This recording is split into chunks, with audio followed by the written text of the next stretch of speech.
Xəbər verdiyimiz kimi ötən gün Albaniyanın paytaxtı Tiranada keçirilən Avropa Siyasi Birliyi 6-cı zirvə toplantısı çərçivəsində Prezident İlham Əliyevin Ermənistanın baş naziri Nikol Paşinyanla qeyri-rəsmi görüşü olub. Ermənistanın baş nazirinin Azərbaycan prezidentini kofe içərək söhbət etməyə çalışması nədən xəbər verir? Siyasi şərhçilər eşidək.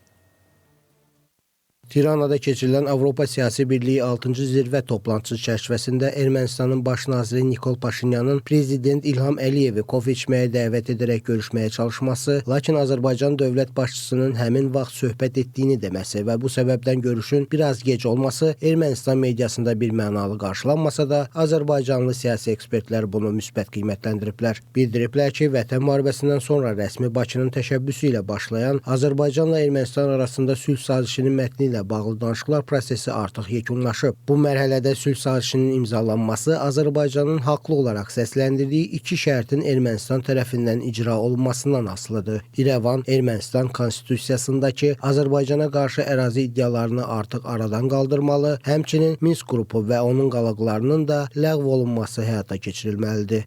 Bütün hallarda təmasların, yəni dövlət və hökumət başçıları arasındakı təmasların müsbət olduğu qənaətindəyəm. Azərbaycanın mövqeyi aydındır. Cənab Prezident dəfələrlə bununla bağlı ən müxtəlif kürsülərdən ölkəmizin mövqeyini açıqlayıb və bu mövqe ədalət prinsiplərinə xidmət edir. İndiki şəraitdə isə Ermənistanın bu prinsipləri qəbul etməyəcəyi təqdirdə təbii ki, sülh müqaviləsinin imzalanması da mümkün deyil. Çünki Azərbaycanın irəli sürdüyü tələblər əslində sülh müqaviləsindən çıxarış edilərək ortaya qoyulan prinsipial mövqedir.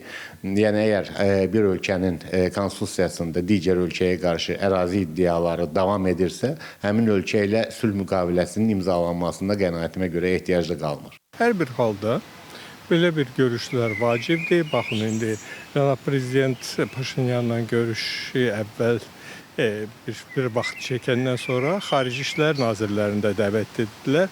Onlara da müəyyən bir tapşırıqlar da verdilər. Düşünürüm ki, dialoq davam olunacaq. Rövşən Əliyev, Nadir Cəlilov, Space xəbər.